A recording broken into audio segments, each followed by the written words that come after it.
1. Let's start with something that might sound simple, but often isn't. Noticing what used to bring you joy.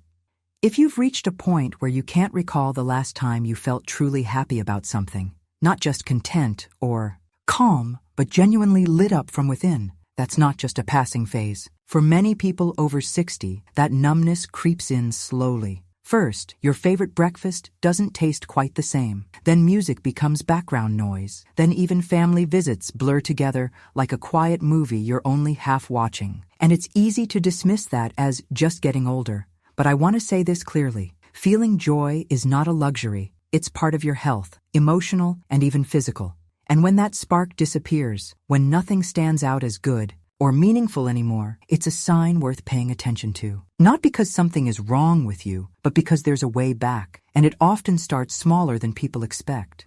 I've seen this pattern in more people than I can count, and I've experienced it myself. I remember one winter, a few years ago, I was going through a tough patch. Work was overwhelming, my mom was in hospice, and even though I was surrounded by people, I felt like I was just going through the motions. I'd get home, put on the same music I always used to love, and feel nothing. No comfort, no joy, not even sadness, just flat. That's the word I hear a lot from folks in their 60s and 70s when they describe this state, flat. One man I work with, Frank, 67 from Ohio, used to spend hours every weekend fishing. He told me that one day he sat by the water for 4 hours and didn't cast the line once. He just sat there, not sad, not peaceful, just, as he said, not there. Another woman, Eleanor, 71 from Florida, said she realized she hadn't laughed in months, not a single full belly laugh. It wasn't that she was depressed in the clinical sense, she just felt disconnected. What both of them, and I, eventually learned is that this emotional flatness isn't permanent, but it doesn't go away by itself. And it doesn't go away by waiting for something big to change. What helped, in every case, was something much quieter and more personal. One of the most helpful things I've seen, and used myself, is creating a ritual of joy, even if it's tiny. I often suggest to people, pick one small thing each day that you used to enjoy. Not something huge or complicated, just something you once looked forward to. Maybe it's sitting outside with a cup of tea, maybe it's playing that one old jazz album and really listening, not just hearing it while doing the dishes. Maybe it's walking the same route you used to walk with your spouse, even if they're gone now, and noticing 3 details. The trees, the sky, the way your feet feel. It might sound too small to matter, but these moments are like striking a match in a dark room. One flicker at a time, the light starts to grow. The key is to do it with intention. Don't wait until you feel like it. Start now, and the feeling may follow. And if it doesn't at first, that's okay too. You're not broken. You're not too late. One spark a day is enough. The human spirit, your spirit, remembers what joy feels like, even if it's been a while. Think of it like warming up frozen hands. You don't need to set them on fire, just hold them close, give them time, and trust they'll remember warmth again. Life still has things waiting for you to notice, and you are still here to notice them. Here's something I hear more often than you'd imagine. I don't care anymore. At first it sounds like someone simply doesn't want to argue, or they're trying to avoid stress. But when I hear it from people again and again, in different situations, whether it's about what they eat, who they talk to, or how they spend their days, I know it's a signal. A tired soul, not a peaceful one. When someone reaches the point where everything feels the same, where it doesn't matter whether the sun is shining, whether anyone calls, or whether tomorrow comes with something new, that's not indifference, it's withdrawal. It's a defense mechanism, one I've seen in many older adults who've been carrying too much grief, disappointment, or loneliness for too long. And it's understandable. After loss, change, or years of emotional wear, it can feel safer to shut down than to keep hoping or feeling. But the danger is, if you stay in that state too long, you start to lose the connection to yourself, and life starts to move around you instead of with you. I remember a woman I worked with a few years ago, Mary, 72 from Springfield. She had lost her husband to a sudden illness, and after the funeral, she told me she just kept moving through days like they were empty rooms. She'd sit by the window every morning, but never really look outside. Friends would call, and she'd say she was fine, even though nothing about her voice sounded fine. The turning point came when she forgot her own birthday, not because of memory loss, but because she'd stopped thinking of herself as someone to celebrate. When I asked her what she wanted, not in life, but just for that week, she said, honestly, nothing. I've also worked with a man named Carl, 68, from Arizona, who went from being a passionate gardener to someone who let his entire backyard go to weeds. He told me, what's the point? The tomatoes don't care if I water them. But underneath that sentence was the real feeling. I'm not sure anyone cares anymore, including me. And that's the heart of this issue. When you start believing that your desires no longer matter, you begin to disappear in your own life. What helped both Mary and Carl wasn't some dramatic life event or deep therapy session. It was a very small act of self-inquiry, repeated over time. What I often recommend, and what helped me during my own stretch of emotional numbness, is a simple question, one you ask yourself every morning, before the day gets busy, before the news or noise begins. Just ask, what would I like today? Not what do I need to do, not what should I be doing, but what you, the real you, would actually like. And don't worry if the answer is modest. Maybe it's sit quietly and sip coffee without rushing. Maybe it's listen to that old song that used to make me cry. Maybe it's wear something that makes me feel like myself again. The answer doesn't need to impress anyone. It only needs to be yours. And then honor that answer. Treat it like a promise, not a suggestion. Give yourself that moment, however small. That's how you start to remind your mind and your heart that you're still here and that what you want still matters. Even the smallest acts of care, when done with intention, can thaw a frozen sense of self. You don't have to pretend everything's okay or force yourself to feel joy. You just have to show up for yourself once a day and ask what would feel right, or at least what would feel like something. Your soul isn't gone. It's just hiding under a few quiet layers. And with time and gentle attention, you'll find it again. You deserve to feel like you matter, because you do. 3. Here's another one that can sneak up on you, pulling away from the people you love, even when you don't mean to. I've seen it happen quietly, and I've lived through it myself. When someone starts to feel emotionally numb inside, one of the first things they often do, without even realizing it, is begin to create distance from the people who care about them. Not because they've stopped loving them, but because they're no longer sure how to receive love. Warmth, affection, attention, all the things that used to bring comfort can start to feel overwhelming or even unbearable when you're frozen inside.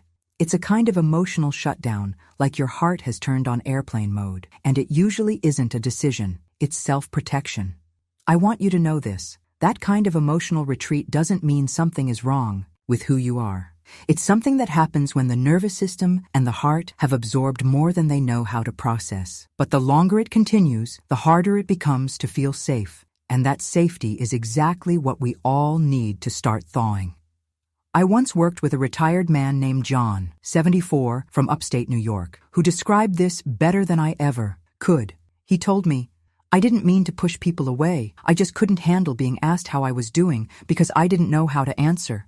He said when his daughter called, he'd get irritated, not because of her, but because the sound of her love made him feel guilty for not feeling it in return. His wife would ask simple questions like, how are you sleeping? And he'd snap, then immediately regret it. What he realized, and what we talked through together, was that somewhere along the way, he had started to believe that opening up would unleash something too big, too much grief, too much anger, too many feelings that had been bottled up for too long. So instead of dealing with them, he went silent. But that silence got heavy, and one day he told me, it got so quiet in my life, it started to echo. That's when he knew something had to change. I've also seen this in a woman named Elaine, 70, from Chicago, who stopped hugging her grandkids, not because she didn't love them, but because she was afraid they'd notice that she was just going through the motions. In her words, if I let them really look at me, they'd see I'm not okay. But once we talked about it, she realized the truth. They already saw it and still wanted to be close. What often helps, and I say this as someone who has recommended it many times, is starting with one honest moment. Not a breakdown, not a long dramatic speech, just one short, sincere sentence to someone you trust. Something like, I know I've been distant lately, and it's not about you. I just haven't been feeling much of anything, and I'm trying to figure it out. Or even simpler, I'm not sure how to talk about what I'm feeling, but I don't want to keep pushing you away. You don't have to explain everything. You just have to begin. That first moment of truth can make a world of difference, not just for your relationships, but for the part of you that's been locked inside. And if you're not ready to say it out loud, writing it down or rehearsing it in your head can be the first step. Vulnerability isn't weakness, it's the beginning of healing. It's okay to admit that closeness feels hard right now, but that doesn't mean you're broken. It just means you've been carrying more than you were ever meant to carry alone. The beautiful thing is, people who love you usually don't need you to have all the answers. They just need a way back, in. You don't have to swing the door open all the way, just crack it enough for warmth to slip in. That's how healing starts. That's how connection rebuilds. One quiet moment of honesty at a time. Another sign I often talk about is when everything you do starts to feel automatic, like you're living your days but not really in them. I hear it described in different ways. I'm just going through the motions. Every day feels the same. Or I do things, but I don't feel connected to any of it. If that sounds familiar, I want you to know it's more common than you think, especially later in life, when routines have settled in, when the noise of work or raising kids has quieted down, and when the outside world isn't pulling your attention the way it once did. But it's not just about boredom or aging, it's about disconnection. What often happens is that your brain and body stay busy, but your inner life slowly goes offline.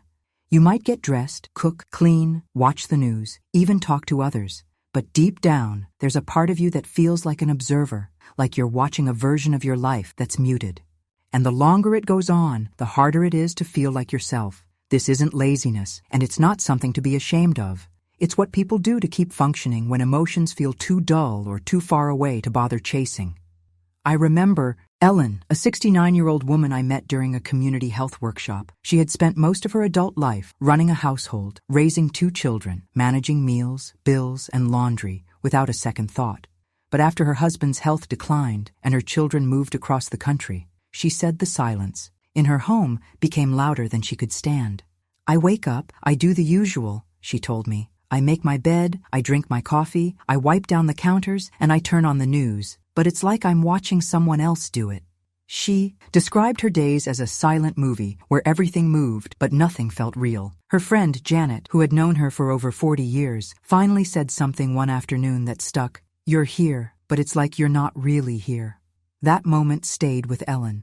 And when we sat down one day and talked through it, she admitted that her body had become so used to doing things on autopilot that she'd stopped even noticing what those things were. The spark, the awareness, the sense of self, it had slowly gone missing. But once she realized it, she didn't panic. She started asking, what's one small way I can be more present, not just alive, but awake, each day? What I often suggest in situations like this is something surprisingly simple. Create 10 quiet minutes every day just for presence, not to be productive, not to fix anything, not even to meditate in the traditional sense, just to notice. Sit down with a cup of water or tea away from distractions and pay attention to what's happening inside you. How does the room smell? How do your hands feel on the cup? What are your thoughts doing? Not to change or judge them, just to notice. This small practice can gently bring you back into your life, little by little.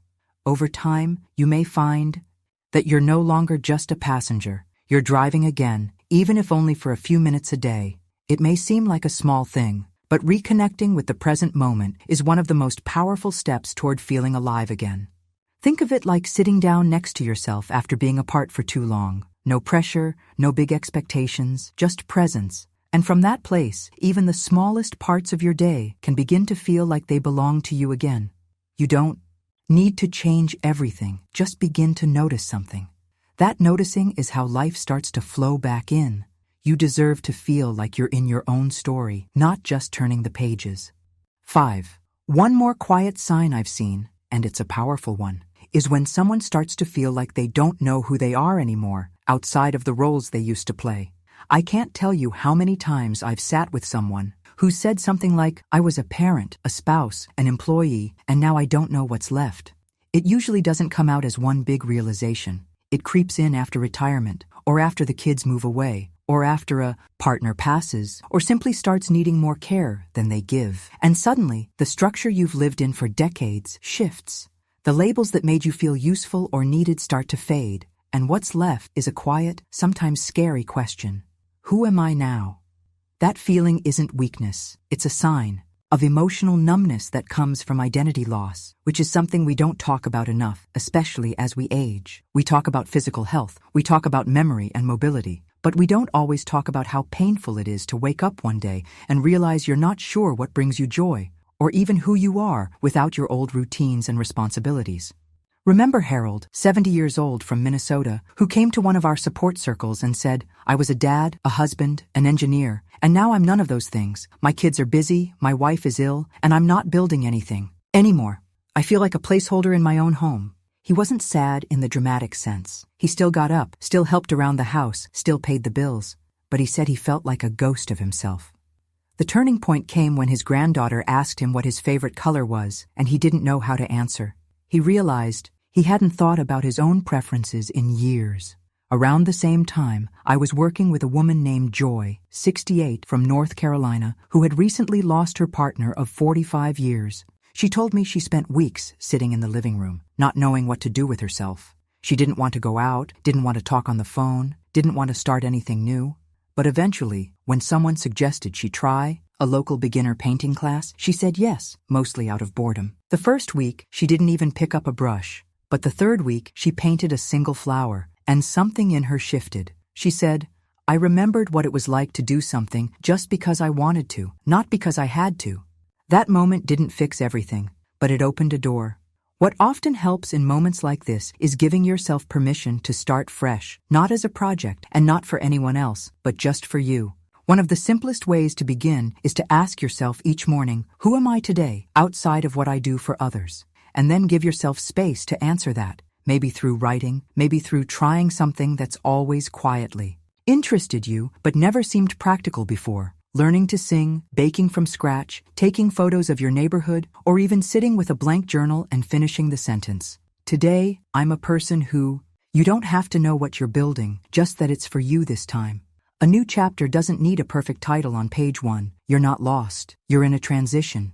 And yes, it can be uncomfortable, but that discomfort is often a sign that something new is waiting to be claimed.